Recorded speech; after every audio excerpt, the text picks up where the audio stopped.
একটি গেলাস পানির ফলে বাইজিদের কোলে তুলে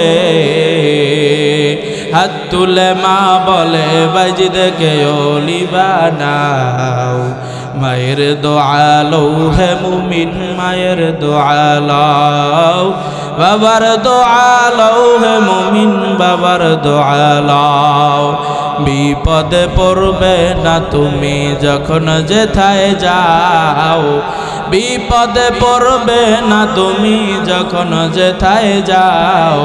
মায়ের দোয়া লও হে মুমিন, মায়ের দোয়া লও, বাবার দোয়া লও হে মুমিন, বাবার দোয়া লও। নিজে নিজে মনে করো টাকায় আমি হইলাম বড়, নিজে নিজে মনে করো টাকায় আমি হইলাম বড়। বাস্তবে বুঝা না তুমি কইরো না যে ভাও। মায়ের দোয়া লও হে মুমিন, মায়ের দোয়া লও, বাবার দোয়া লও হে মুমিন, বাবার দোয়া লও। আলহামদুলিল্লাহ, অধ্যকার আয়োজিত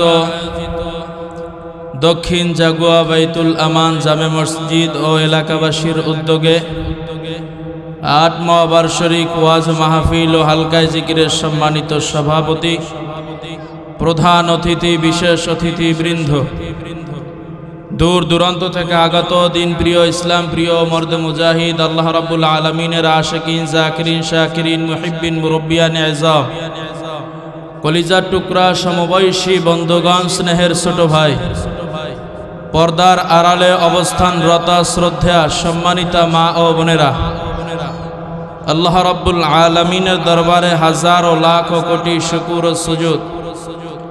যেই মহান রব্বুল আলামিন আপনাকে আমাকে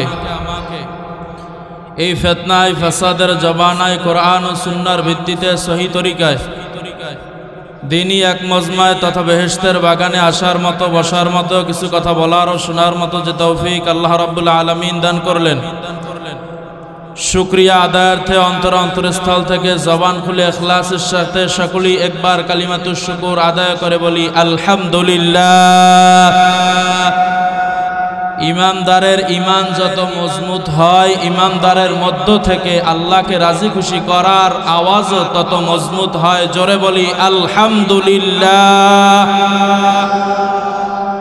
বান্দা যখন নামাজে দাঁড়াইয়া সূরাতুল ফাতিহা পাঠ করে আলহামদুলিল্লাহি রাব্বিল আলামিন, তখন ওই বান্দার জন্য আল্লাহ রাব্বুল আলামিনের ৮টা জান্নাতের দরওয়াজা সাথে সাথে খুলে যায়। জোরে বলেন সুবহানাল্লাহ।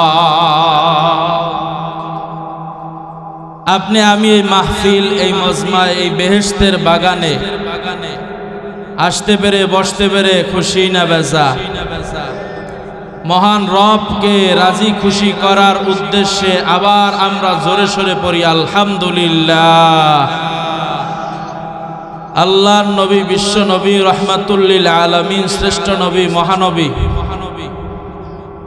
সাইয়্যিদুল মুরসালিন নবী, রহমাতুল্লিল আলামিন নবী, হাদিস শরীফের ভিতরে বলে মান ক্বালা আলহামদুলিল্লাহ তামলাআনে নিসফুল মিজান।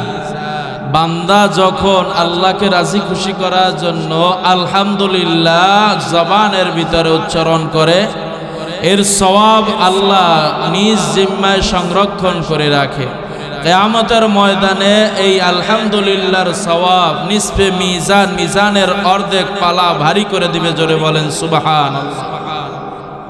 অত্যন্ত খুশি হবেন যে এখানে এই মাইক, লাইট, প্যান্ডেল, প্রচার, মাইকিং, পোস্টার হয়েছে। তারপরে নানানভাবে আমরা অনেক মানুষের কাছে, শতে শতে হাজার হাজার মানুষের কাছে গিয়ে আমরা দিনের দাওয়াত দিয়েছিলাম যে এখানে একটা মাহফিল হবে।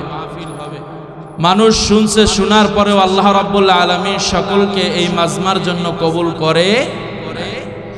আপনাকে আমাকে যে আল্লাহ কবুল করেছেন, অবশ্যই আপনার আমার উপরে আল্লাহর একটা স্পেশাল রহমত আছে না নাই? এজন্য শুকরিয়া তান বলি আলহামদুলিল্লাহ। সম্মানিত হাজিরিন, এত কিছুর পরেও মানুষ যখন দিনের দাওয়াত পাওয়ার পরেও আসে না, বোঝা গেল এই মানুষদের কপাল পোড়া। কি বলেন ঠিক কিনা? আপনার আমার কপাল খুশনসিব, আল্লাহ রাব্বুল আলামিনের রহমত আছে। কেন? বলে এই মজলিসটা যতক্ষণ থাকবে আর এইখানে যতক্ষণ মানুষ বসা থাকবে, এই মজলিসটার নাম হলো জান্নাতের বাগান। জোরে বলেন সুবহানাল্লাহ। শুধু তাই নয়, হাদিসের ভিতরে আসছে আল্লাহ রাব্বুল আলামিন হাদিসে কুদসির ভিতরে বলা হয় যে এই জমিনের ভিতরে আল্লাহ রাব্বুল আলামিন বান্দার সাথে আনা জালিস মান যাকারনি, কুদরতিভাবে আল্লাহ শামিল হয়ে গেছে। জোরে বলেন সুবহানাল্লাহ। এই মজলিসটা কেমন এক দামি মজলিস! এই মজলিসের চারপাশ থেকে আল্লাহ রাব্বুল আলামিনের কিছু সংখ্যক বান্দারা একজনের কাঁধে একজন পা রেখে রেখে আসমান পর্যন্ত চলে গেছে। জোরে বলেন সুবহানাল্লাহ। সুবহানাল্লাহর আওয়াজ আমাদের আরো জোরে হওয়ার দরকার। কি বলেন ঠিক কিনা? সুবহানাল্লাহ শব্দের অর্থ হলো আল্লাহ পবিত্র। আমার আল্লাহ যে সর্বদিক থেকে পবিত্র, এটা আমরা বিশ্বাস করি কি করি না? যারা করে তারা ঈমানদার। জোরে বলেন আল্লাহু আকবার। নারায়ে তাকবীর। এই জান্নাতের মজলিসের ভিতরে যতক্ষণ থাকব, ততক্ষণ আমল নামা থেকে আপনার আমার যত গুনাহ ছিল কাটতে থাকবে। জোরে বলেন সুবহানাল্লাহ।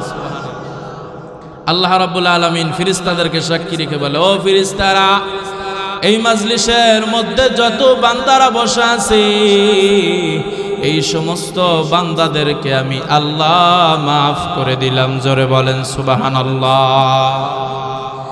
আল্লাহর কুতুব ফজলুল করিম রাহমাতুল্লাহি আলাইহি তেনার বয়ানের মধ্যে বলতেন, বাবারা, এই মাজলিসে এসে বসো, এই মাজলিস শেষ করে বাড়িতে যাও, তোমার আমল নামায় 50 লক্ষ নেকির কম জমা হইতে পারে না। জোরে বলেন সুবহানাল্লাহ। আল্লাহর গোলাম এই মাজলিসটা ঘেরাও করতে করতে একজনের কাঁধে একজন পা দিতে দিতে আসমান পর্যন্ত আল্লাহর দরবারে চলে গেছে। যাইয়া ফেরেশতারা বলতেছে, ও আল্লাহ, তোমার বান্দারা তোমার দরবারে দোয়া করতেছে। বলে, বান্দারা আমার কাছে কি চায়? বলতেছে, আল্লাহ, তোমার বান্দারা তোমার কাছে জান্নাত চায়, তোমার কাছ থেকে জাহান্নামের মুক্তি চায়। বলে, আমার বান্দারা কি জান্নাত দেখছে নাকি? বলে, না আল্লাহ দেখে নাই। বলে, জাহান্নাম দেখছে নাকি? না, তাও দেখে নাই। কোরআন থেকে শুনে বিশ্বাস করেছে, ওলামায়ে কেরামের বয়ান শুনে শুনে বিশ্বাস করেছে। বলে, যা, ওরা যখন না দেখিয়া আমি আল্লাহকে বিশ্বাস করেছে, জান্নাত বিশ্বাস করেছে, জাহান্নামের ভয় সিনার মধ্যে নিছে, আমি আল্লাহ ওদের নামগুলো জাহান্নামের খাতা থেকে কেটে দিলাম। জোরে বলেন আল্লাহু আকবার। ওদের নামগুলো আমি জান্নাতের খাতার ভিতরে লিপিবদ্ধ করে দিলাম। জোরে বলেন আল্লাহু আকবার। তাহলে আপনি আমি এই জায়গায় যতক্ষণ থাকবো, কার রহমত আপনার আমার উপরে আসবে? জোরে বলেন আল্লাহর। একটু জোরে আওয়াজ দিয়ে বলেন আল্লাহ। আরো জোরে আওয়াজ দিয়ে বলেন আল্লাহ। যখন বান্দা আল্লাহর নাম জবানের ভিতরে নেয়, আল্লাহর কুদরতি অন্তরে বান্দার জন্য মায়া লেগে যায়। জোরে বলেন সুবহানাল্লাহ। আল্লাহর গোলাম, আল্লাহ দুনিয়ার জমিনে আপনি আমি যেই জিনিসটাই বানাই না কেন, ওই জিনিসটার একটা মাকসাদ থাকে। ও আমার কথা শুনবে, ও আমাকে খাদ্য দিবে, ও আমার কথায় চলবে, ও আমার খেদমত করবে। আপনি একটা গাছ লাগান, ওই গাছটা থেকে আপনি একটা ফল আশা করেন, ঠিক কি না? আপনি একটা গরু গাবি পালেন, ওই গাবিটাকে পালার উদ্দেশ্য হইল ওই গাবিটা আপনাকে দুধ দিবে। কথা বলেন ঠিক কি না? আপনি ঘর উঠান, আপনার একটা মাকসাদ আছে, হয়তো ঘরটা আমি ভাড়া দিব, নয়তো ভাই ঘরের ভিতরে আমি থাকবো, ঠিক কি না? কোন জিনিস অযথা অকারণে মানুষ বানায় না। তদ্রূপ আল্লাহ রাব্বুল আলামিন মানুষদেরকে বানাইছে একটা মাকসাদ নিয়া। আল্লাহ বলেন, ওয়ামা খালাকতুল জিন্না ওয়াল ইনসা ইল্লা লিয়াবুদুন। আল্লাহু আকবার। আল্লাহ বলে, মানুষ এবং জিনদেরকে আমি বানিয়েছি আমি আল্লাহর ইবাদত করার জন্য। জোরে বলেন, কার ইবাদত? আমরা হাঁটবো কার জন্য? জোরে বলেন, আল্লাহর জন্য। আমরা নামাজ পড়বো কার জন্য? রোজা রাখবো কার জন্য? হজ করবো কার জন্য? যাকাত দিব কার জন্য? জোরে বলেন, আল্লাহর জন্য। সব কিছু হবে কার জন্য? আল্লাহর জন্য। বান্দা হয়ে যাও, আল্লাহ তোমার জন্য হয়ে যাবে। জোরে জোরে বলেন সুবহানাল্লাহ। কারণ এই জমিনের ভিতরে আসার আগে আমরা আল্লাহর কাছে, আপনি আমি সবাই আল্লাহ রাব্বুল আলামিনের কাছে ওয়াদাবদ্ধ হয়েছি। কি? আল্লাহ রূহের জগতে প্রশ্ন করেছিলেন, আলাস্তু বিরাব্বিকুম, আমি কি তোমাদের রব নই? যত রূহ আল্লাহ তৈরি করেছিলেন সবাই জবান থেকে বলেছিলেন ক্বালু বালা, নিশ্চয়ই আপনি আমাদের রব। আমরা সবাই বলেছিলাম। জোরে বলেন সুবহানাল্লাহ। আমরা যদি আল্লাহর কাছে বলে আসি যে আল্লাহ আপনি আমাদের সকলের রব, তারপরেও কেন আল্লাহ দুনিয়া আপনাকে আমাকে পাঠাইলেন? আপনাকে আমাকে তো জান্নাতেই রাখতে পারতেন। আপনাদেরকে সুন্দরভাবে বুঝাই, ভূমিকার উপরে চলতেছে আলোচনা। আমার মূল আলোচনার দিকে যাব ইনশাআল্লাহ। সম্মানিত হাজিরিন, যখন একটা সন্তান ক্লাসের মধ্যে পড়ে, এর প্রশ্ন আসছে বাংলাদেশ স্বাধীন হয়েছে কত সালে? ওই সন্তানটা বলবে 1971 সালে। স্যার প্রশ্ন করার পরে বলবে, ও সন্তান দাঁড়াও, বলো তো তুমি দেশ স্বাধীন হয়েছে কত সালে? বলবে 1971 সালে না 72 সালে। বাংলাদেশ স্বাধীন হয়েছে কত সালে? এই বাংলাদেশ নিয়েও যত ষড়যন্ত্র চলতেছে, আমরা কালেমার মুসলমান যতদিন আছি বাংলাদেশ নিয়ে কোনো ষড়যন্ত্র আমরা মেনে নিব না। কথা বলেন ঠিক কিনা?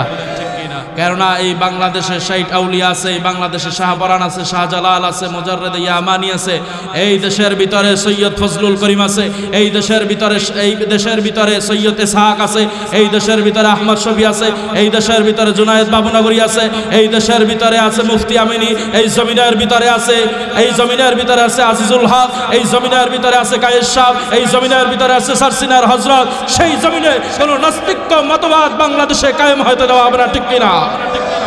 কেননা এই মুসলমানের জমিনে মুসলমানের রক্ত পড়েছে, আর যেই জমিনের ভিতরে মুসলমানের রক্ত পড়ে ওই জমিনটা মুসলমানের নামে রেজিস্ট্রি হয়ে যায়। কি বলেন ঠিক কিনা? আজ হোক কাল হোক, আজ হোক কাল হোক, আলাইসা সুবহু বিকরিব, আজ হোক কাল হোক এই বাংলার জমিনে ইসলামের পতাকা পথ পথ করে উঠবে ইনশাআল্লাহ। কি আমরা চাই না ইনশাআল্লাহ? আজকে আমরা অনেক কষ্টে আছি, আমরা যারা দিন মজুর আছি, আমরা যারা দিন আনি দিন খাই, অনেক কষ্টে আছি। ইনশাআল্লাহ ইসলাম যদি কায়েম হয়, ইসলাম যদি প্রতিষ্ঠা হয়, ইসলাম যদি কোরআন দিয়ে বাংলাদেশ চালায়, ইসলাম দিয়ে যদি বাংলাদেশ চালানো হয়, ইসলাম দিয়ে যদি প্রশাসন চালানো হয়, ইসলাম দিয়ে যদি সংসদ চালানো হয়, ইসলাম দিয়ে যদি গণভবন চালানো হয়, ইসলাম দিয়ে যদি বঙ্গভবন চালানো হয়, তাহলে বাংলাদেশ সোনার দেশে পরিণত হবে, ঠিক কিনা? কি আমরা চাই না ইনশাআল্লাহ? আমরা ইসলামের পক্ষে আছি, থাকবো ইনশাআল্লাহ। সম্মানিত হাজিরিন, আমরা সবাই বলেছি আলাস্তু বিরাব্বিকুম, আল্লাহর প্রশ্নের উত্তরে বলেছিলাম ক্বালু বালা। সন্তান একটা ছাত্রকে দাঁড়াইয়া বলে, বলো বাংলাদেশ স্বাধীন হয়েছে কত সালে? সন্তান দাঁড়াইয়া, ছাত্র দাঁড়াইয়া বলতেছে বাংলাদেশ স্বাধীন হয়েছিল 1971 সালে। এখন 1971 সালে না 72 সালে? তুমি কি এটা পরে বলতেছো, পরে বলতেছো? না না, পরে বলতেছো। শুনে বলো না জেনে বলো, এটা প্রমাণ করার জন্য, এটা তোমার মাথার ভিতরে এটা সঠিক উত্তরটাই কিনা এইটা পরীক্ষা করার জন্য পরীক্ষার হলে যাও। কি বলেন ঠিক কিনা? ওই ছাত্র যাইয়া যদি পরীক্ষার হলে লেখে 1972 সাল, তাহলে কি তার প্রশ্ন সঠিক না ব্যাঠিক? জোরে বলেন, সঠিক না ব্যাঠিক? কেননা বাংলাদেশ স্বাধীন হয়েছে 1900। তদ্রুপ আমরা আল্লাহর কাছে বলেছি, মালিক আপনি আমাদের রব। এই কথা বলার পরে যদি আপনাকে আমাকে আল্লাহ দুনিয়ায় কেন পাঠাইলেন? বলে আমি যে রব এটা শুধু মুখেই বললে হবে না, কাজে পরিণত করা লাগবে। জোরে বলেন সুবহানাল্লাহ। বলে জমিনের ভিতরে যাও, জমিনের ভিতরে যাওয়ার পরে দেখবো আমি আল্লাহর ভয় তোমার মধ্যে আছে কিনা, আমি আল্লাহর কোরআন তোমার মধ্যে আছে কিনা, আমার বন্ধুর সুন্নাহ তোমার মধ্যে আছে কিনা, আমার জমিনে তুমি দিন কায়েম করো কিনা, আমার জমিনের ভিতরে তুমি দিনের দাওয়াত দাও কিনা। ও মুসলমান, আল্লাহ সেই পরীক্ষা করার জন্য দুনিয়া পাঠাইছে। আল্লাহ পাঠাইয়া বলতেছেন, ওয়ালা নাবলুওয়ান্নাকুম বিশাইইম মিনাল خوف والجوع ونقص من الأموال والأنفس والثمرات وبشر الصابرين।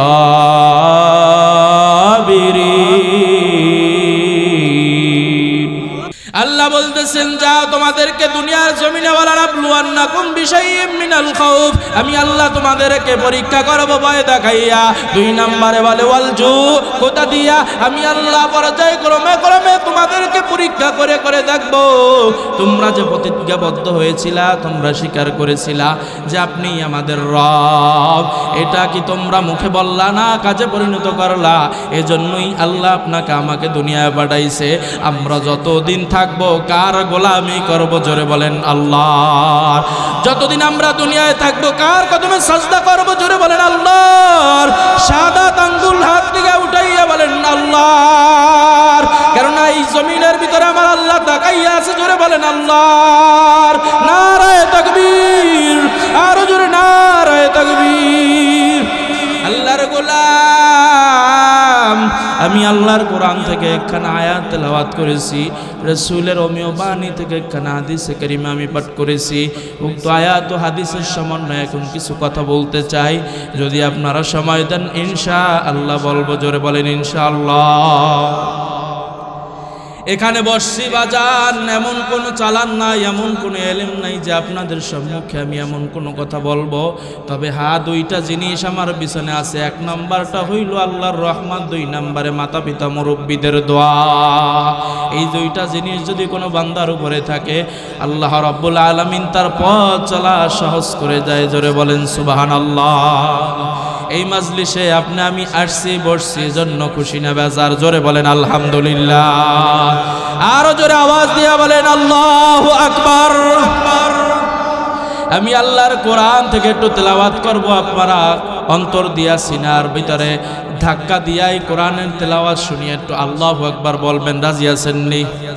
কেননা বান্দার সামনে, ইমানদারের সামনে, মুমিনের সামনে যখন কোরআন পড়া হয়, কোরআন তেলাওয়াত করা হয়, বান্দার মধ্যে থাকা ঈমান সাথে সাথে বেড়ে যায়। জোরে বলেন সুবহানাল্লাহ। ওয়াইদা তুলিয়াত আলাইহিম যাদাতহুম ঈমান।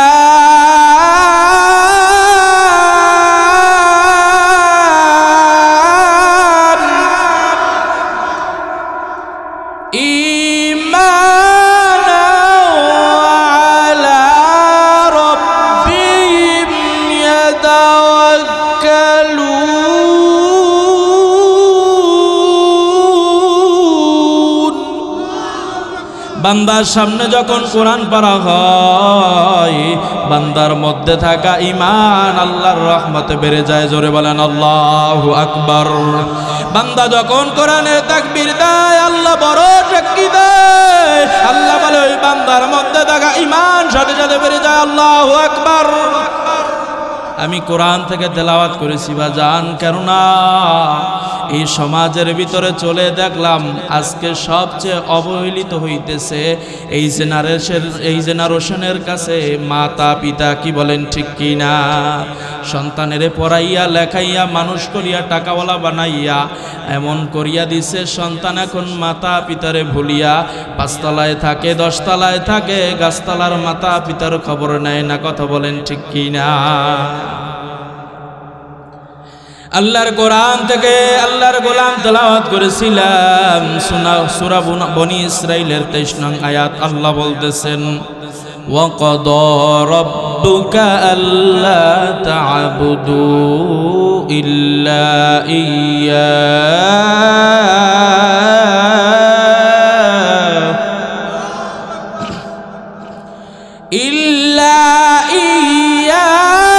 وَبِالْوَالِدَيْنِ إِحْسَانًا।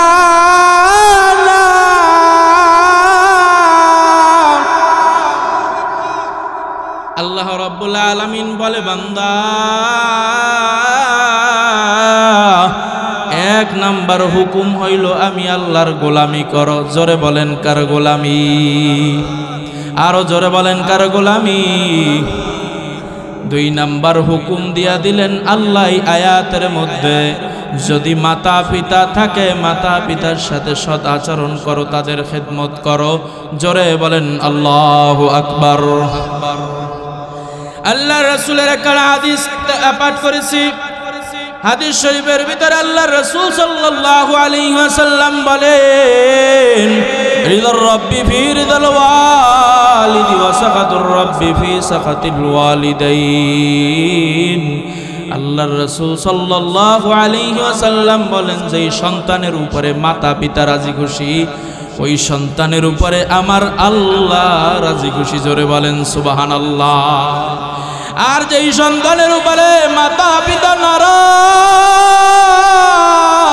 ওই সন্তানের উপরে আমার আল্লাহ নারাজ। ও মুসলমান, আমার বক্তব্য এখন এই দিকেই চলবে ইনশাআল্লাহ। মনোযোগটা শোনেন, চোখ দুইটা বন্ধ করেন, দিলের কানটা লাগাইয়া শুনে নাও। পর্দার অন্তরালার মা, মনটারে নরম করো মা, মাইকের সাথে কানটা লাগাইয়া দাও মা। কারণ আজকের এই মজমা আগামীকাল আর পাইবা না, আজকের নসিহত আর আগামীকাল থাকবে না, আগামীকাল এই দিনই মজমা আর থাকবে না, আগামীকাল এই জান্নাতের বাগান আর থাকবে না রে মা।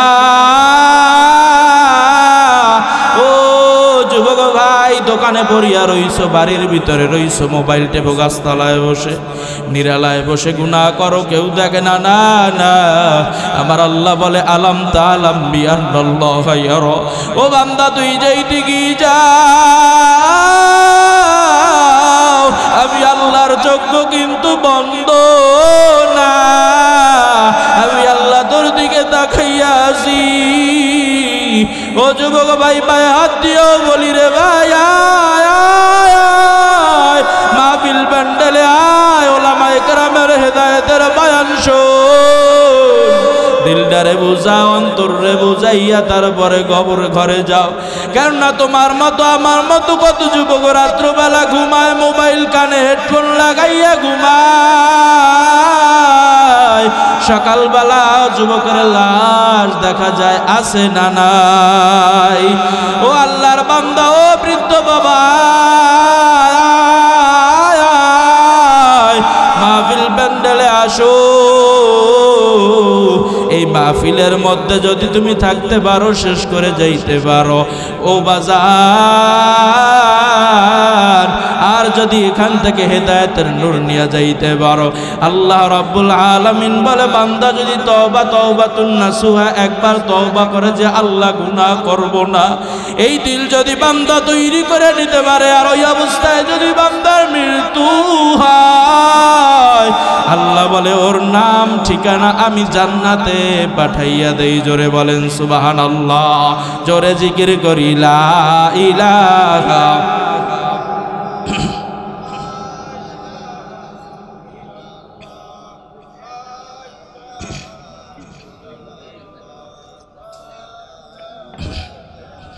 লা ইলাহা ইল্লাল্লাহ, জোরে লা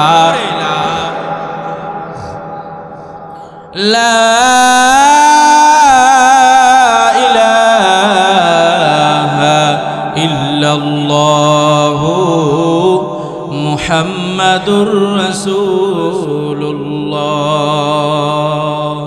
সাল্লাল্লাহু আলাইহি ওয়াসাল্লাম।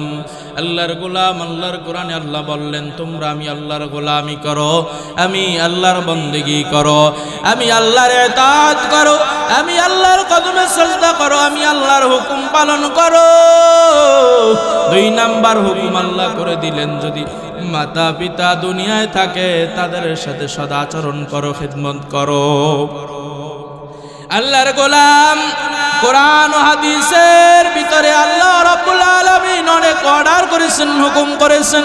এর ভিতরে জরুরি একটা হুকুমের নাম হলো মাতা পিতার খেদমত। আল্লাহর গোলাম, আল্লাহর পয়গম্বর বলেছেন, যেই সন্তানের উপরে মাতা পিতা রাজি খুশি থাকে ওই সন্তানের উপরে আমার আল্লাহ রাজি খুশি থাকে। আর ওই সন্তান যদি মাতা পিতা রাজি খুশি অবস্থায় দুনিয়া থেকে বিদায় হয়, মৃত্যুর সাথে সাথে ওই বান্দার জন্য জান্নাত। জোরে বলেন আল্লাহু আকবার। আল্লাহর গোলাম বাইজিদ বুস্তামি রহমাতুল্লাহি আলাইহি এর নাম শুনেছি কি? শুনছি না?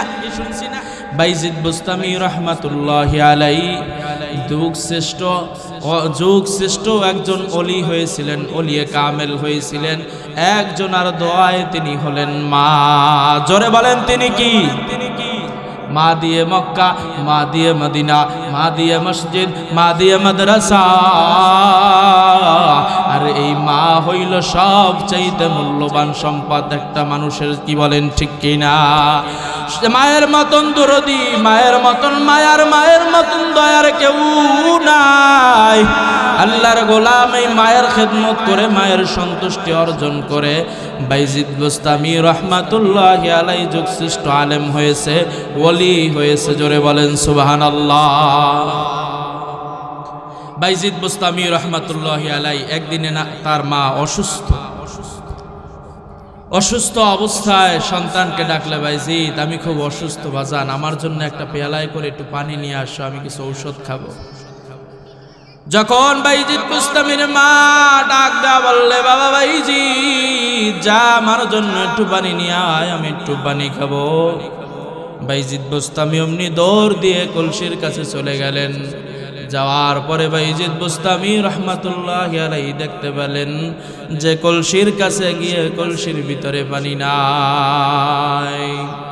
কলসি নিয়ে কূপের কাছে দৌড় দিয়ে যাওয়ার পর বাইজিদ বুস্তামি রহমাতুল্লাহি আলাইহি কূপ থেকে পানি নিয়ে কলসির ভিতরে নিলেন। কলসির ভিতরে নেওয়ার পর কূপটা ছিল দূরে, যাওয়া আসার মাঝখানে ক্লান্ত শরীর মা, অসুস্থ মা ঘুমায়া গেছেন, নিদ্রায় চলে গেছেন। কি করা যায়? পাত্রের ভিতরে পানি নিয়ে কলসির থেকে ঢেলে পানি নিয়ে মায়ের শিয়রে গিয়ে দাঁড়ায় রইছে। মা যখন ঘুম ভেঙে যখন ঘুম থেকে উঠল, তাকাইয়া দেখতেছে শিয়রের কাছে সন্তান পানির পিয়ালা নিয়ে দাঁড়ায় আছে। জোরে জোরে বলেন আল্লাহু আকবার। মা সন্ধ্যাবেলা পানি আনার জন্য বলেছে, পানি আনছে, পানি নিয়ে দাঁড়ায় রইছে। সুবহে সাদেকের সময় মা তাকে পানি নিয়ে সন্তান কাছে দাঁড়ায় রইছে। কেমন সন্তান? আল্লাহু আকবার। পানি সাদার দাঁড়ায় নিছে। মা তাজ্জুব হয়ে গেলেন, বলে বাবা বাইজিদ পানির পিয়ালা নিয়ে তুমি দাঁড়ায় রইছো, আমি তো সেই সন্ধ্যাবেলা তোমাকে পানি আনার জন্য বলেছিলাম। বললে বা তুমি যখন আমাকে পানি আনার কথা বলে ঘুমায় গেছিলে রে মা, ওই পানি আনার পরে ওই সন্ধ্যা থেকে আমি এখন পর্যন্ত জেগে আছি। জোরে একবার বলা যাবে কি আল্লাহু আকবার। মা সন্তানের কোলের ভিতরে নিয়ে বলতেছে, বাবা বাইজিদ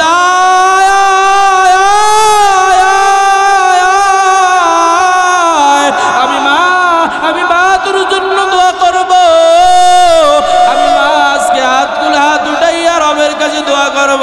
ও বাজান একটা সবক নিয়ে বাজার দুনিয়ার বুলেট মিস হইতে পারে, জনম দুঃখী মা গর্ভধারিণী মা যদি আল্লাহর দরবারে হাত উঠায়, ওই হাত আমার আল্লাহ খালি দেয় না। জোরে বলেন আল্লাহু আকবার।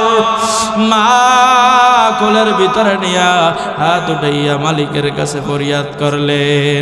আল্লাহ রাব্বুল আলামিন মায়ের দোয়ায় বাইজিদ বুস্তামিকে যুগ শ্রেষ্ঠ ওলি বানায়া দিয়েছেন। জোরে বলেন সুবহানাল্লাহ। একটি গেলাস পানির ফলে বাইজিদের কোলে তুলে হাত তুলে মা বলে বাইজিদকে ওলি বানাও। মায়ের দোয়া লও হে মুমিন, মায়ের দোয়া লও, বাবার দোয়া লও হে মুমিন, বাবার দোয়া লও। বিপদে পড়বে না তুমি যখন যেথায় যাও, বিপদে পড়বে না তুমি যখন যেথায় যাও। মায়ের দোয়া লও হে মুমিন, মায়ের দোয়া লও, বাবার দোয়া লও হে মুমিন, বাবার দোয়া লও। নিজে নিজে মনে করো টাকায় আমি হইলাম বড়, নিজে নিজে মনে করো টাকায় আমি হইলাম বড়, বাস্তবে বুঝা না তুমি কইরো না যে ভাও। মায়ের দোয়া লও হে মুমিন, মায়ের দোয়া লও, বাবার দোয়া লও হে মুমিন, বাবার দোয়া লও। আল্লাহর গোলাম মাতা পিতা কি মূল্যবান জিনিস। ওই মাতা পিতা যদি আপনার আমার উপরে রাজি খুশি থাকে, আল্লাহর জান্নাত কেমনি জান্নাত পাইবেন ও আল্লাহর গোলাম হাদিস থেকে আপনাদেরকে প্রমাণ শোনাই। মুসা পয়গম্বর আলাইহিস সালাতু ওয়াস সালাম আল্লাহর সাথে তুর পাহাড়ে আল্লাহর সাথে কথোপকথনের জন্য যাইতেন, আল্লাহর সাথে প্রেমের কথা বলতেন। হঠাৎ একদিন আল্লাহ রাব্বুল আলামিনের কাছে প্রশ্ন করে বসলেন, আয় রাব্বুল আলামিন, জান্নাতের সমস্ত পয়গম্বরের একজন রফিক থাকে, বন্ধু থাকে, জান্নাতে আমার বন্ধু কে হবে? আল্লাহ রাব্বুল আলামিনের কাছে প্রশ্ন করার পর পয়গম্বর মুসা আলাইহিস সালাতু ওয়াস সালামকে বললেন, তোমার সাথে জান্নাতের সাথী হবে অমুক বাজারের একজন কসাই। জোরে বলেন আল্লাহু আকবার। একজন নবীর সাথে জান্নাতের সাথী হবে একজন কসাই, আজীব ব্যাপার। চিন্তায় পড়ে গেলেন পয়গম্বর, ওই কসাইকে আমার তো দেখা লাগে, জানা লাগে। পয়গম্বর ঘোষণা শুনে এখন আল্লাহর বান্দা হতাশ হয়ে গেলেন। কোথায় সেই বান্দা? অমুক বাজারে বাজাইবে, যাও যাও বান্দার কাছে যাও। পয়গম্বরে মুসা ওই বান্দার কাছে ছুটে চললেন। যাওয়ার পরে ওই বাজারের ভিতরে যাইয়া দূর থেকে তাকাইয়া দেখে সারাদিন কসাই ব্যক্তি গোস্ত কাটতেছে, গোস্ত কেটে কেটে গোস্তের একটু ভালো টুকরা এক জায়গায় রাখতেছে, ভালো টুকরা পাইলে এক জায়গায় রাখতেছে। সন্ধ্যা যখন পেরিয়ে আসতেছে, আল্লাহর বান্দা ওই জমানো গোস্ত টুকরার ভিতরে নিয়ে আল্লাহর বান্দা দোকান বন্ধ করে বাড়ির দিকে রওনা। হঠাৎ করে পথিমধ্যে পয়গম্বরে মুসা যাইয়া সালাম দিলেন, আসসালামু আলাইকুম ওয়া রাহমাতুল্লাহ। বললে, ভাই তুমি কে? বলে, আমি অমুক দেশ থেকে আসছি, আমি একজন মুসাফির মানুষ, আমি এই জায়গায় আসছি রে ভাই, রাত্র হয়ে গেছে, থাকার মতন কোনো জায়গা নাই। আপনি যদি আমাকে একটু আপনার বাড়িতে মেহমান হিসেবে রাখতেন। যারা ওলি হয়, যারা বন্ধু হয়, মুখ দেখলেই তারা চিনতে পায়। কথা বলেন ঠিক কি না? আল্লাহর বান্দা চিনতে পারে। এখন বলতেছে, আয় চলেন আমার বাড়ি, আপনি মেহমান হইছেন, এটা আমার সৌভাগ্য। আর মেহমান আসে আল্লাহর পক্ষ থেকে। জোরে বলেন, কার পক্ষ থেকে? আল্লাহর বান্দার বাড়ি পয়গম্বরে মুসা মেহমান হয়ে চলে গেলেন। মেহমান হয়ে যাওয়ার পর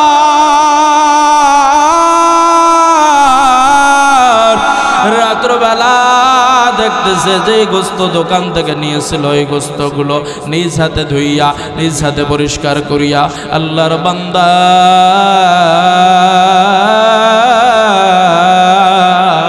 ওই গোস্তের টুকরোটা ওই গোস্ত রান্না করিয়া ওই গোস্ত ভাগ করিয়া মেহমানের জায়গায় দিয়া তাকে আদর আপ্যায়ন সুন্দর করিয়া ঘরের ভিতরে বৃদ্ধ মায়ের মুখের দিকে তাকাইয়া বান্দা হেসে দিয়ে বলে, মা কষ্ট করে চলে মা, সারাদিন খবর নিতে পারি না, ও মা আসো, তোমার জন্য গোস্ত নিয়ে এসেছি রে মা। সন্তান মুস্কি হাসি দিয়ে কথা বলে, সন্তানের কথা শুনে মাও মুস্কি মুস্কি হাসে। মায়ের পায়ের উপরে সুন্দর করে শোয়াইয়া যেমনি ভাবে শিশু বাচ্চারে শোয়ায়, ও যুবক মায়ের সাথে খারাপ আচরণ করো, বাবার সাথে খারাপ আচরণ করো। আজকে বুঝো না রে ভাই, যে হারায় সে বুঝে। আমি হারাইছি আমি বুঝি বাকি জিনিস। বাড়ি গেলে মায়ের যখন ডাক দিলাম, এক ডাকের বেশি 2 ডাক মায়ের দেওয়া লাগতো না। এখনো বাড়ি যাই, 1000 ডাক দিলেও ওই সারা দেনেওয়ালা আর নাই। আর মায়েরে কাঁদাইস না রে ভাই, তোর ভাই হাত দিয়া বলি বাবারে কাঁদাবি না। চিন্তা করে দেখ, খেয়াল করে দেখ, দিলের কান্ডা নিয়া বয়ানটা শোন।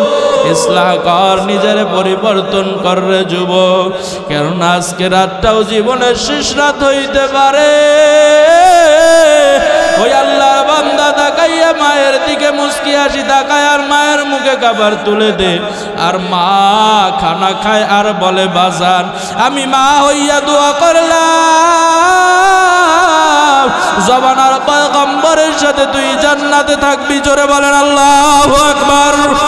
জবানার মা জবানার নবীর সাথে তুই জান্নাতে থাকবি। আল্লাহর গোলাম ওই কথা শুনিয়া কসাই ব্যক্তি মুস্কি মুস্কি হাসতেছে। পয়গম্বর মুসার খানার শেষ, মায়ের মাকে খাওয়াইয়া বিছানায় শোয়াইয়া দিছে, মায়ের মাথায় হাত বুলাইতেছে। কেমন মায়ার মহব্বত! এইদিকে মুসা পয়গম্বর খেয়াল করে ফেলাইছে যে মা জানো কি বলতেছিল আর সন্তান হাসতেছিল। শুনতে শুনতে পয়গম্বরের কান শুনে ফেলাইছে জান্নাতের সেই কথা। বলতেছে, এখন জিজ্ঞাসা করতেছে, ও ভাই তোমার মাকে যখন তুমি খাওয়াইতেছিলা তোমার মা জানো মুখ দিয়া কি কি বলতেছিল আর তুমি হাসতেছিলা, যদি একটু কথাটা বলতা। বলে, না শুনে ভাই শুনে লাভ নাই, আমার মা বৃদ্ধা মানুষ, হয়তো বয়স হয়েছে, এখন একটু এদিক সেদিক কথা বলে। বলে না, তারপরে বলো কি বলেছে, আবার বলো কি বলেছে। বলে হাসতে হাসতে আমার মা বলতেছে, বাজান আমি মা দোয়া করলাম জবানার নবীর সাথে তুই জান্নাতের বন্ধু হবি, জান্নাতে তার সাথী হবি। জোরে একবার বলবেন না সুবহানাল্লাহ। বলতেছে, ও ভাই তোমার মা যেই কথা বলেছে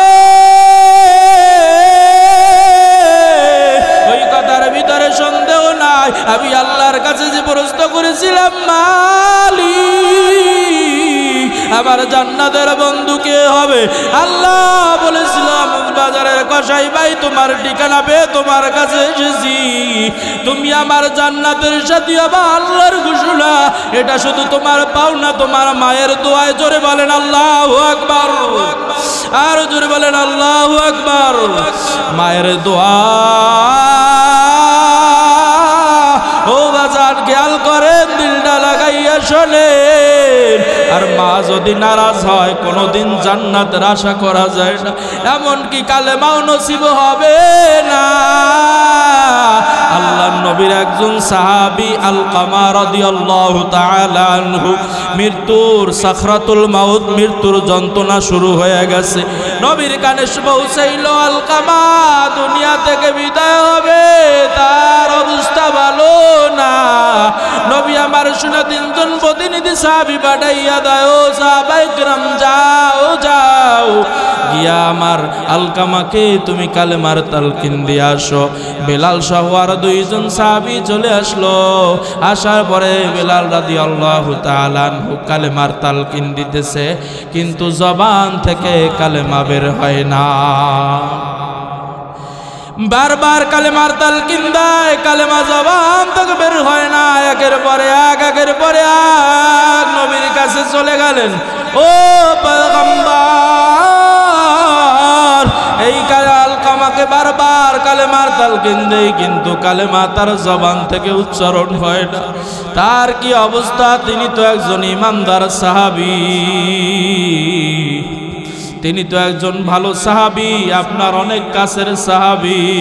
বলে যাও, হয়তো তার কি সমস্যা আমি দেখতেছি। আল্লাহর পয়গম্বর সাজদায় পড়ে গেলেন। সাজদায় পড়ে আল্লাহর কাছে বলে, ও আল্লাহ, আলকামার উপরে তুমি নারাজ কেন? বলে, আল্লাহ গায়বী ভাবে জানা দাও পয়গম্বর, আলকামার উপরে আমি নারাজ না। আলকামার উপরে আলকামার মা নারাজ।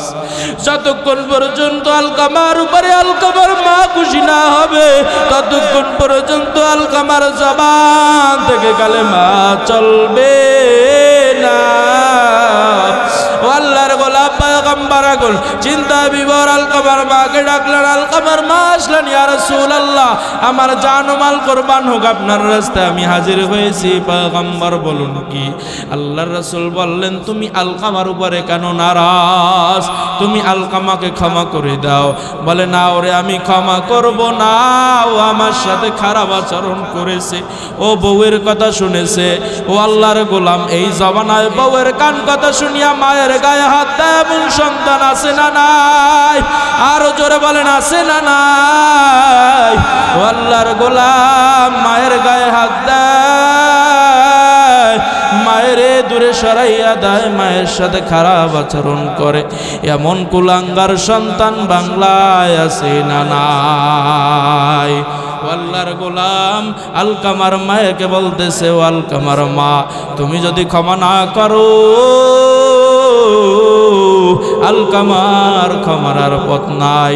পয়গম্বরে আরবি সাল্লাল্লাহু আলাইহি ওয়াসাল্লামের কথা শুনে যখন আলকামার মা রাজি হলেন, বলে আল্লাহ এবং আল্লাহর রাসূলের অর্ডার অনুযায়ী তাদেরকে সাক্ষী রাখিয়া আমি আলকামাকে ক্ষমা করে দিলাম। আলকামারকে এখন প্রতিনিধি পাঠায় বিলালকে, বলে, ও বিলাল যাও, আলকামাকে এবার কালেমার তালকিন দাও। গিয়া দেখো কালেমা জবানে জারি হয়ে গেছে। জোরে বলেন সুবহানাল্লাহ। আল্লাহর রাসূলের প্রতিনিধি সাহাবায়ে কেরাম গিয়া দেখতেছে আলকামার জবানে জারি হয়ে গেছে, লা ইলাহা ইল্লাল্লাহু মুহাম্মাদুর রাসূলুল্লাহ আলাইহি ওয়াসাল্লাম। আল্লাহর গোলাম, আর একদিন আমার নবী পয়গম্বর আরবি সাল্লাল্লাহু আলাইহি ওয়াসাল্লাম রাস্তা দিয়ে হেঁটে হেঁটে যাইতেছে। কিছু দূর যাইতেই দেখতেছে কবরের ভিতরে দাউ দাউ দাউ দাউ করে আগুন জ্বলতেছে। ও আল্লাহর গোলাম, মায়ার নবী, দয়ার নবী, কত মায়ার নবী, উম্মতের কান্ডারি নবী। ও আল্লাহর গোলাম, চোখ দুইটা বন্ধ করেন, চোখ দিয়া পানি ছাড়েন, দিলটারে নরম করিয়া দেন, নবীর মহাব্বত সিনায় ঢুকান, মাতা পিতার প্রতি মহাব্বত সিনায় ঢুকান, আল্লাহর মহাব্বত, নবীর মহাব্বত সিনায় ঢুকাও। আল্লাহর গোলাম পয়গম্বরে আরবি সাল্লাল্লাহু আলাইহি ওয়াসাল্লাম 3 দিন 7 দিন না খেয়ে কতদিনের দাওয়াত দিয়েছিলাম, দান মোবারক শহীদ করেছে। তায়েফের জমিনে আমার নবী যখন দিনের দাওয়াত, সেই কালেমা আজকে আপনি আমি শান্তিতে পড়ি, নির্বিঘ্নে পড়ি। এই কালেমা এত দূর পৌঁছাবার জন্য আমার নবী যে কত কষ্ট করেছে। এই কালেমা যখন নিয়ে তায়েফে যায়, তায়েফের মানুষেরা আল্লাহর নবীর উপরে শিশুদেরকে লীলাইয়া দেয়, বলে দেখো ওই পাগল যায়।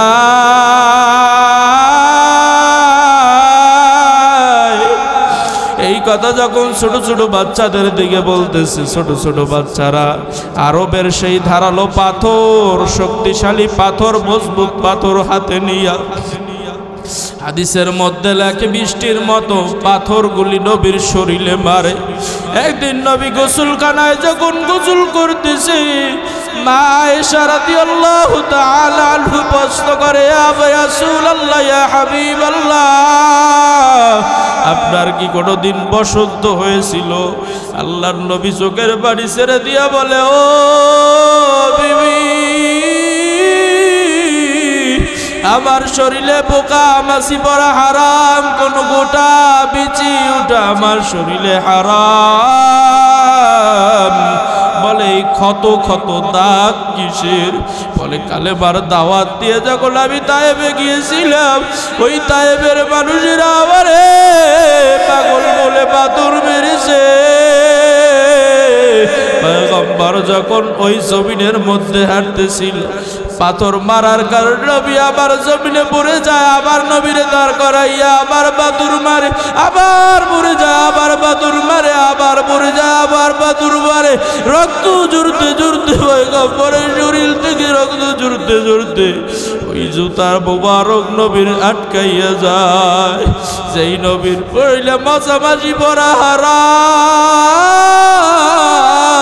ওই পয়গম্বরের শরীরের ভিতরে বৃষ্টির মতো কঙ্কর আর শিরশিরা রক্ত ছিটতেছে। আল্লাহর আরশটা তরতর করে কাঁপতেছে।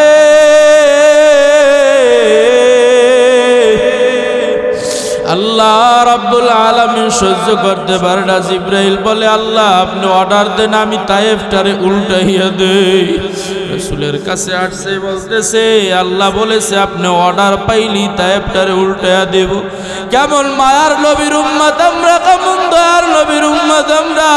আল্লাহর নবী বিশ্ব নবী রাহমাতুল লিল আলামিন বলে, ও ভাই জিবরাইল, না না না না, এই তায়েফ যদি উল্টা দাও, মানুষগুলো যদি ধ্বংস হয়ে যায়, আমি কার কাছে দিনের দাওয়াত দিব, ইসলামের দাওয়াত দিব? না না না না না, এদেরকে মারবা না,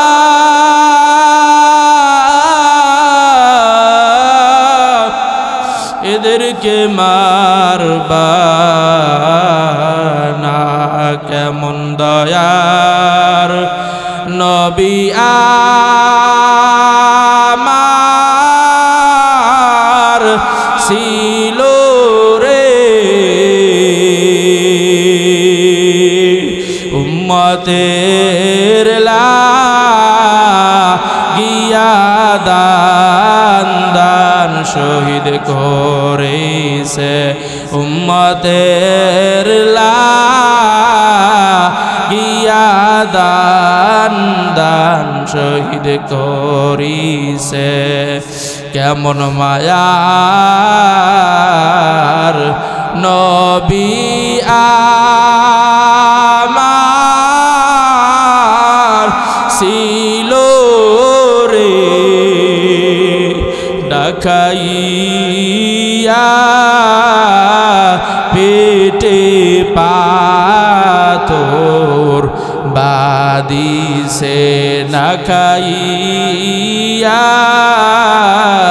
পেটে পাথর বাদিছে। এতিম নবীর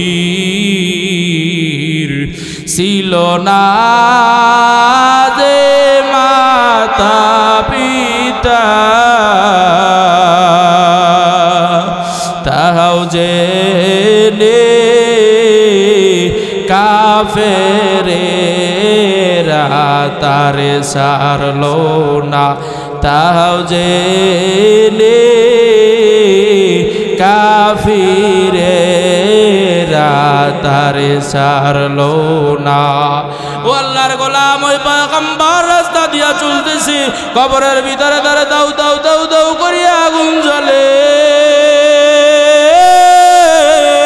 ওই আগুন দেখিয়া নবী আবার সহ্য করতে পারে না, কারণ আমার নবী এখন উম্মতের জন্য ওই মদিনায় সোনার মদিনায় শুইয়া শুইয়া কাঁদে। আল্লাহর কাছে বলে, ও আল্লাহ, আমার উম্মতের মাফ করিয়া দেও। যেই নবী আজ উম্মতের বলি না, ওই নবীর যুবক কিভাবে বলিয়া থাকো? ওই নবীর নিয়ে কটাক্ষ করা হয়, ব্যঙ্গ করা হয়, নবীর সম্মান নিয়ে কত ষড়যন্ত্র করা হয়। আমরা কালেমার মুসলমান, আওয়ামী লীগ, বিএনপি, জাতীয় পার্টি, ইসলামী আন্দোলন, জামাত, খেলাফত, জমিয়ত, যেই যেই দলের হতে পারি, কিন্তু আপনার আমার কালেমা এক, আপনি আমি মুসলমান, নবী এক, আল্লাহ এক, কাবা এক, কোরআন এক। যদি নবীর নিয়ে কোনো ষড়যন্ত্র করা হয়, নবীর আকাশচুম্বী জনপ্রিয়তা ইজ্জাত নিয়ে যদি কেউ সিনিমিনি খেলতে চায়, কালেমার পতাকা তলে এসে আমরা ওর শায়েস্তা করব। কথা বলেন ঠিক কিনা? আল্লাহর গোলাম, এই জমিনটা মুসলমানের, 92% মুসলমানের জমিন। এই জমিনের, বাংলার জমিনের যদি রাজধানীতে উঠে মুসলমান প্রস্রাব করে দেয়, যত রাম বাম বেঈমান নাস্তিক আছে, ইসলামের চূড়ান্ত দুশমন আছে, নবীর চূড়ান্ত দুশমন আছে, ওলামায়ে কেরামের চূড়ান্ত দুশমন আছে, ওরা ওই প্রস্রাবে ভাসতে ভাসতে বঙ্গোপসাগরে যাবে। কথা বলেন ঠিক কিনা? কি বলেন? মুসলমান ইমানদার যদি দাবি করতে চাই, ইমানের মতো ইমানদার। কেমন ইমানদার? সাহাবায়ে কেরামের মতো ইমানদার। আল্লাহ রব্বুল আলামিন সেই পাক্কা ইমানদার হওয়ার তৌফিক দান করুক, বলেন আমিন। আল্লাহর গোলাম পয়গম্বর চলতেছে, চলতে চলতে গিয়া দেখে কবরের ভিতরে আগুন দাউ দাউ করে জ্বলে। মায়ার নবীর সিনার ভিতরে মায়া লাগছে, সহ্য করতে পারে না। আল্লাহর কাছে বলতেছে, ও দয়ার মালিক, এই কবরে কেন জাহান্নামের আগুন? আল্লাহ রাব্বুল আলামিন জানায় দেয়, এই কবরওয়ালা মায়ের সাথে বেয়াদবি করেছে, আর মা বাবার সাথে যেই সন্তান বেয়াদবি করবে, ওই সন্তানের আমি ক্ষমা করব না, ওই সন্তানের আমি মাফ করব না, ওই সন্তানের উপরে আমি আল্লাহ রাজি খুশিও থাকবো না, যতক্ষণ পর্যন্ত ওই মাতা পিতা সন্তানের মাফ না করে দিবে। পয়গম্বর কথা শুনে কবরওয়ালার বাড়ি তালাশ করতে করতে গেলেন। চাইয়া বলতেছে, রে মা, তোমার সন্তান কিছুদিন পূর্বে মারা গেছে। বলে, হ্যাঁ মারা গেছে। তোমার সন্তান তো কবরের ভিতরে ভালো নাই। বলে, ও ভালো থাকুক খারাপ থাকুক আমার জানার দরকার নাই। বলে, কেন জানবা না? তোমারই তো সন্তান। বলে, না, ও যখন দুনিয়ায় ছিল আমার সাথে ভালো ব্যবহার করে না, স্ত্রীর কথা শুনিয়া আমার সাথে খারাপ আচরণ করেছে, স্ত্রীর কানে কথা শুনিয়া আমি মায়ের সাথে গালিগালাজ করেছে, অন্যায়ভাবে আমার উপরে জুলুম করেছে, আমি ওরে মাফ করব না। আল্লাহ নবী বারবার রিকোয়েস্ট করার পরে এক পর্যায়ে বলতেছে, আল্লাহ তোমার কাছে ফরিয়াদ, এই রাত্রে তুমি তার মাকে ওই কবরের আযাব দেখাইয়া দাও, জাহান্নামের আগুন দেখাইয়া দাও, জাহান্নামের ছবিখানা তারে দেখাইয়া দাও। রাত্রবেলা যখন ঘুমাইছে মা, জনম দরদি মা, জনম দুঃখী মা, সন্তান হাজারো ভুল করার পরে যখন মায়ের মা মা বলিয়া ডাক দেয়, ও যুবক যার যার মা নাই, ও বৃদ্ধ বাবা যার যার মা নাই, একটু খেয়াল করে দেখো মা কেমন দরদি। আজকে মায়ের সাথে খারাপ আচরণ করা হয়, এলাকায় থাকি দেখি কত মায়ের সাথে কত খারাপ আচরণ করা হয়। বাবার সাথে কেমন খারাপ আচরণ করা হয়। চিন্তা করে দেখো, দিলের কান্ডা লাগাইয়া শোনো, পয়গম্বর দোয়া করছে, দোয়া কবুল হয় না, দোয়া কবুল হয় না। জাহান্নামের স্মৃতি, জাহান্নামের ছবি, তার কবরে আযাব মাকে স্বপ্নে দেখানোর জন্য আল্লাহর কাছে আল্লাহর নবী ফরিয়াদ করলেন। পয়গম্বরে আরবি সাল্লাল্লাহু আলাইহি ওয়াসাল্লাম ফরিয়াদ আল্লাহ কবুল করলেন। রাত্রবেলা যখন মা ঘুমাইয়া গেছে, আল্লাহ রাব্বুল আলামিন মাকে স্বপ্নের ঘরে সন্তানের কবরে আযাব জাহান্নামের আগুন দেখায়া দিছে। সকালবেলা উঠি আল্লাহর কাছে বলে, ও মালিক, এই সন্তানের 10 মাস 10 দিন গর্ভে রেখেছি, না গাইয়া গাওয়াইছি, 70 গেলে রাত্রে ঘুমাই না। সন্তান যখন পেটে আসছে, পেটের ব্যথা, স্বামীর কাছে ক্ষমা চাইছি, মাপ চাইছি। ও আল্লাহ, ওই সন্তান কষ্টে আছে, আমি মা সহ্য করতে পারি না। আল্লাহর কাছে মা ফরিয়াদ করতে দেরি, জাহান্নামের আগুন কবর থেকে সরতে দেরি না। জোরে বলেন আল্লাহু আকবার। আল্লাহর গোলাম কবরে আযাব মাফ হয়ে গেছে, জাহান্নামের আগুন সরিয়ে গেছি, জান্নাতের বিছানা বান্দার কবরে চলে আসছে। জোরে বলেন সুবহানাল্লাহ। একটা ঔষধ, একটা দোয়া, সেটা হইল মায়ের দোয়া। ও আল্লাহর গোলাম, দুনিয়ায় বাংলাদেশে এমন সন্তান আছে মায়ের গায়ে হাত দেয়। আব্দুল্লাহ নামে একটা সন্তান মায়ের গাল বাজাইয়া দাবুর দিছে। আল্লাহু আকবার। স্ত্রীর কান কথা শুনিয়া শুধু মায়ের উপরে খারাপ আচরণ করত, নেশা করে আসতো, মায়ের সাথে খারাপ আচরণ করত, মায়ের উপরে আঘাত করত। একদিন বা স্ত্রীর কথা শুনিয়া ওই সন্তান মায়ের উপরে এমন জোরে একটা থাপ্পড় মারে, ওই মায়ের কান ফেটে রক্ত বের হয়। যেইবা রাত্রবেলা ঘুমাইতে পারে না, শীত আসছে, যাদের সন্তান আছে, নাতি আছে, দেখবেন ভিজা কাপড়টা নিজের দিকে নিয়ে আমায়, শুকনা কাপড়টা সন্তানের দিকে দিয়ে ঘুমায়। ওই জনম দুঃখী মার, ওই জনম দরদি মার, মার কান পাচাইয়া একটা মারার পরে বৃদ্ধা মায়ের কান থেকে রক্ত বের হয়। মা অন্য ঘরে যাইয়া দরজা আটকাইয়া 2 দিন মা ঘর থেকেও বের হয় না। হঠাৎ ওই সন্তান রাত্রবেলা আসছে, আসিয়া দরজা খুলছে, খুলিয়া যখন ঘরে ঢুকছে, দেখতেছে তারও একটা সন্তান ছিল, সন্তানটায় প্রস্রাব পায়খানা করে রাখছে। ওই বিছানায় স্ত্রী ক্লান্ত হয়ে ওই মলত্যাগের ভিতরেই শুইয়া রইছে। ছেলে ওই দিন আর নেশা করে নাই, নেশা তার মাথায় নাই, চিন্তা মাথায় ঢুকে গেছে। আমার মা, আমি যখন ছোট ছিলাম এর থেকে তো আরো বড় কষ্ট করেছি, কেননা আমার মা, আমার বাবা মারা যাওয়ার পরে অন্যত্র বিবাহ বসে নাই, আমাকে নিয়ে মা রইছে। আমার মা কত কষ্ট করেছে, মানুষের বাড়ি কাজ করেছে, ওই মায়ের আঘাত দিছি না, না ওই মায়ের আঘাত দিয়া থাকা যাবে না। আব্দুল্লাহ দৌড় দিয়া দরওয়াজার কাছে গেছে, মা দরওয়াজা খোল, মা দরওয়াজা খোলো।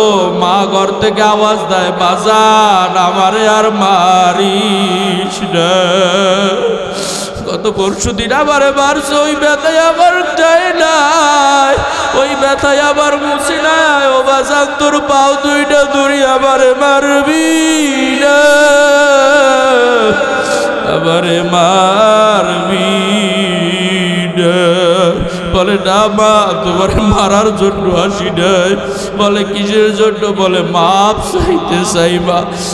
বলে না বাজান, তোর কথা আমার বিশ্বাস হয় না, আমার সেই ব্যথাই চাই না। সন্তান দরজাটা ভাঙ্গিয়া মধ্যে ঢুকিয়া পাও 2টা জড়াইয়া বলে, রে মা, যত গুণে মাপ না কর বাবা সারবো না। আল্লাহর গোলাম মায়ের পাও জড়াইয়া সত্য দোয়া করতেছে আর বলতেছে মা মাফ করিয়া দাও। মায়ের চোখের পানি সন্তানের মাথায় পরে মা জড়াইয়া ধরিয়া বলে বাজার তুই বুঝেছো তোর বাজারে ছোট্ট রাখিয়া পড়িয়া গেছে, ভাইয়েরা বলছে অন্যত্র বিবাহ দেবে, বিবাহ বসি নাই। তোর জন্য মানুষের বাড়ি কষ্ট করিয়া রোজগার করিয়া তোরে খাওয়াইছি পড়াইছি মানুষ করছি। ও আল্লাহর গোলাম এরকমের কষ্ট দিনেওয়ালা সন্তান আছে না নাই? ও যুবক ভাই পায়ে হাত দিয়ে বলি ওই মায়ের পাও ধরিয়া মাপ চাও, ওই মায়ের পাও ধরিয়া মাপ চাও। আমি আব্দুল মুমিনের মতন মা যদি চলিয়া যায় আর কোনোদিন পাইবে না। এখন বাড়ি যায় মা আর পাই না। ওরে বাড়ি যখন যাইতাম মা ফ্রিজের কাছে বলতো বাজান দাঁড়া কত খাবার তোর জন্য রাখছি। বলি মা কিসের খাবার? বলে তুই যখন বাড়ি থাকো না মাদ্রাসায় থাকো মাঝে মধ্যে ভালো মন্দ রান্না করি, ওই খাবারগুলো যখন খাইতে বসি আমার মুখ দিয়ে যায় না।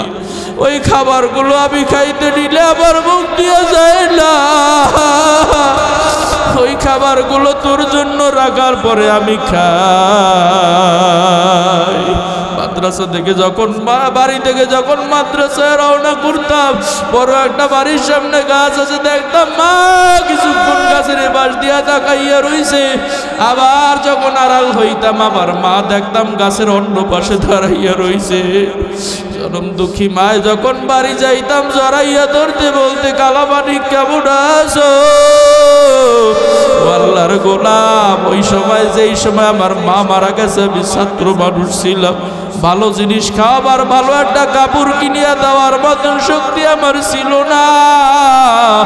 আজকে মার জন্য কেনার মতন সমর্থ আল্লাহ দিয়েছে কিন্তু মা নাই। ওই মায়ের কাঁদা বানা, ওই মায়ের কষ্ট দিবে না রে যুবক। ওই মায়ের সাথে খারাপ আচরণ করবা না। আল্লাহ যদি নারাজ হইয়া যায়, মাতা পিতা যদি নারাজ হইয়া যায়, আমার আল্লাহ নারাজ হইয়া যাইবে। আমার আল্লাহর হুকুমের পরেই মাতা পিতার খেদমত করা লাগবে। জান্নাত যদি পেতে চাও মাতা পিতার খেদমতে লেগে যাও। ও আল্লাহর গোলাম আমরা দুনিয়ায় কেউ থাকবো না। আজকে রাতটা জীবনের শেষ রাত হতে পারে, সেই নিয়ত করে আপনি আমি মজমার ভিতরে থাকবো। যতক্ষণ থাকবো আল্লাহর গোলাম দিলে দিলে মাওলার কাছে ইস্তেগফার করব। কেননা এই দুনিয়া থেকে আপনি আমি চলে যাব, কেউ রাখতে পারবে না। কোন সময় যেন বাড়ির দরজায় পালকি মসজিদের পালকি হাজির হয় জানা নাই। কোন সময় যেন মাইকে এলান হয় অমুক এলাকার অমুক বান্দার নাই। কোন সময় জানো আপনার বিবি বিধবা হয়ে যায়, কোন সময় যেন সন্তানগুলো এতিম হয়ে যায়, কোন সময় যেন আপনার স্বজনের আপনাকে হারায় ফেলায়। আল্লাহর গোলাম এই জন্য দুনিয়া থেকে বিদায় হওয়ার আগে আমার আল্লাহর সাথে নেওয়া লাগবে, আল্লাহর হুকুম পালন করা লাগবে। জাহান্নাম যেই কামাই করেছি ওই গুনাহগুলি মাফ করাইয়া জাহান্নাম থেকে নামটা কাটাইয়া যাওয়া লাগবে। কেননা জাহান্নামের একটু আযাব সহ্য করার মতন শক্তি কারো নাই। মায়ার নবী একদিন কান্না করতেছে, সাহাবায়েরা প্রশ্ন করেন ইয়া রাসূলুল্লাহ কেন কান্না করে? বলতেছে ও সাহাবায়ে কেরাম কিছুক্ষণ আগে আমার কাছে জিবরাইল আসছে, জাহান্নামের বর্ণনা দিয়েছে। জাহান্নামের যেই বর্ণনা দিয়েছে ওই জাহান্নামের এক সেকেন্ডের আযাব সহ্য করার মতন শক্তি আমার উম্মতের নাই। আল্লাহর গোলাম জাহান্নাম বড় ভয়ঙ্কর। দুনিয়ার আগুনে হাত পুড়িয়া গেলে সহ্য হয় না, আপনি আমি কিভাবে ওই জাহান্নামের আযাব সহ্য করব? এই শীতের রাত্রে ঘুমাইয়া থাকি। আল্লাহর গোলাম নামাজ পড়ি না, আল্লাহর হুকুম পালন করি না। আল্লাহরে স্মরণ করি না। আল্লাহ রাব্বুল আলামিন কিয়ামতের ময়দানে যখন আল্লাহ জাহান্নাম একদল জান্নাতি আর একদল জাহান্নামী জাহান্নামে পৌঁছে যাবে, যারা শীতের রাত্র বাইয়া ঘুমায় আল্লাহ বলবে ওদেরকে জাহান্নামের ল্যাপ তোশকের মধ্যে ঢোকা, চারপাশ দিয়া আগুন জ্বালাইয়া দে। জাহান্নামের আগুনে জাহান্নামী জ্বলে জ্বলে জ্বলে জ্বলে ছাই হয়ে যাবে। আমার আল্লাহ আবার বলবে কোন আগুন আবার মানুষ হইবে। ও বাজান, দুনিয়ার একটা সাপ দেখলে কত ভয় পায়, এই সাপের থেকে কত ভয়ঙ্কর সাপ, জাহান্নামের সাপ। মানুষগুলো চিবাইতে থাকবে, দুনিয়ায় পালাইবে, আবার আল্লাহ বলবে কোন আগুন মানুষ হয়ে যাইবে। কিয়ামতের ময়দানে সূর্যের তাপ, আজকে কত লক্ষ মাইল দূরে ওই সূর্য, সেই সূর্যের তাপ সহ্য করা যায় না। আল্লাহর গোলাম কিভাবে ওই খামসিনা আলফা সানা 50,000 বছর ওই জাহান্নামে ওই সূর্যের তাপ সহ্য করব। আল্লাহর গোলাম এই মাহফিল থেকে আজকে সকলে নিয়াত করব যে আর জীবনে গুনাহ করব না, মানুষের সাথে খারাপ আচরণ করব না, মানুষের হক নষ্ট করব না, দিনের পথে চলব, মাতা পিতার খেদমত করব, আল্লাহর বন্দেগী করব, নবীর সুন্নাত অনুযায়ী চলব, পরিবারটারে আল্লাহর হুকুমে চালাবো, মানুষের সাথে ভালো ব্যবহার করব, জিন্দেগিটাকে সাজাবো, নবীওয়ালা জিন্দেগি গ্রহণ করব। মনে যদি কোনো মুনাফিকি না থাকে, দুটো হাত আমার আল্লাহর দান, আল্লাহর হাত আল্লাহকে দেখায় দেই। নারায়ে তাকবীর, আরো জোরে নারায়ে তাকবীর। আল্লাহ কুদরতি ক্যামেরায় উঠাইয়া নাও, নারায়ে তাকবীর। আল্লাহ আমাদের আমিন বলে হাত নামান। আল্লাহ এই মাহফিলকে কবুল করুক, মাহফিল ইন্তেজামিয়া কমিটিকে কবুল করুক। আপনারা যারা আসছেন আল্লাহ আপনাদের সকলকে কবুল করুক, বলেন আমিন। ওয়া আখিরি দাওয়ানা আনিল হামদুলিল্লাহি রাব্বিল আলামিন।